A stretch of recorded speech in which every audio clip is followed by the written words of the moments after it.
ọpẹ́lọpẹ́ àwọn agbófinró wàhálà ò bá bẹ́ sílẹ̀ láàrin àwọn àáfàá àti àwọn aláwo níbi ìsìnkú ọba Àwùjalẹ̀ tó wàjà lẹ́yìn tí wọ́n ti wé òkú ọba náà pẹ̀lú aṣọ funfun tí wọ́n sì múra láti kírun sí i lára ni àwọn kan dé tí wọ́n sì pe àwọn ní olóṣùgbò tí wọ́n sì sọ pé àwọn fẹ́ ṣe òwò kẹyìn fún Àwùjalẹ̀ tí wọ́n sì yarí pé àwọn kò ní gbà àfi káwọn ṣe òwò kẹyìn sí òkú ọba náà ṣùgbọ́n tí àwọn àáfàá sọ pé kí wọ́n máa lọ ọ̀rọ̀ náà fẹ́ di iṣu ata yanyan àfìgbà táwọn agbófinró dé tí wọ́n sì lé àwọn olóṣùgbò náà lọ. Kí Àwùjalẹ̀ tó wàjà ló ti gbé ọ̀rọ̀ náà lọ síwájú àwọn ọmọ ilé-ìgbìmọ̀ aṣòfin ìpínlẹ̀ Ògùn wípé kí wọ́n máa sin ọba gẹ́gẹ́ bí ìlànà tí wọ́n bá fẹ́ àti pé àwọn ẹlẹ́sìn mùsùlùmí ni kí wọ́n sìn òun. Èyí ni ó sì wá sí ìmúṣẹ nígbà tí ọba náà wàjà. Ọ̀rọ̀ yìí ti di tí ohun tí kálukú ń gbà bẹ ní gbagba ọtí. Táwọn kan sọ pé ẹni tí ó bá ti mọ̀ pé òun ò lè tẹ̀lé àṣà àti ìṣe ilẹ̀ Yorùbá kẹ́ni náà má wulẹ̀ ìjọba. Táwọn kan sì sọ pé ọ̀làjú ti dé kí wọ́n sin ọba gẹ́gẹ́ bí ìlànà tí wọ́n bá fà kalẹ̀. Ọ̀rọ̀ ìjà Lizzy Anjorin àti Ìyábò Òjó má ti gbọ̀nà míì yọ.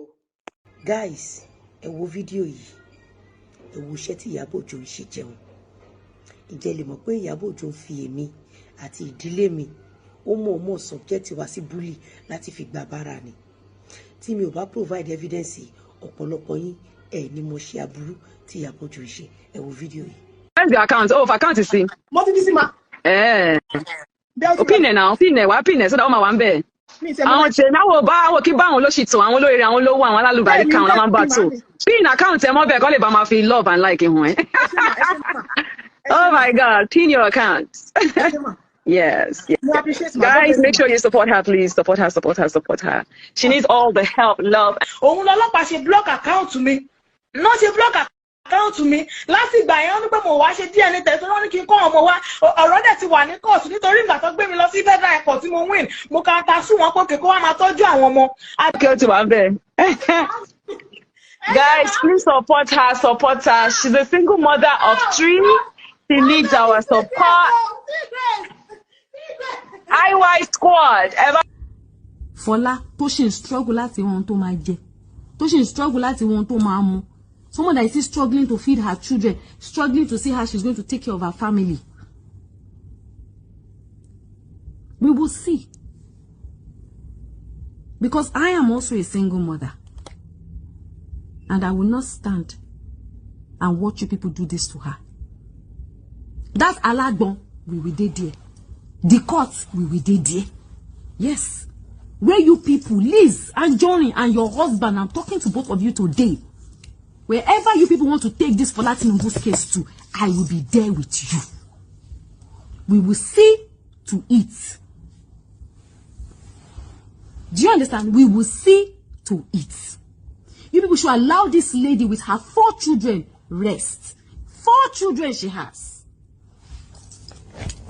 She wọ́n máa gba ọkọ tó ìwọ ní kọ́kọ́ ló máa kọ́kọ́ fẹ́ married man. Ṣé rí pé onírọ̀ ayé pátápátá ni Ìyábọ̀ Alice Òjó ọmọ Fẹ́túgà ó ní ọmọ 3 ó yá ó tún sọ pé ọmọ 4.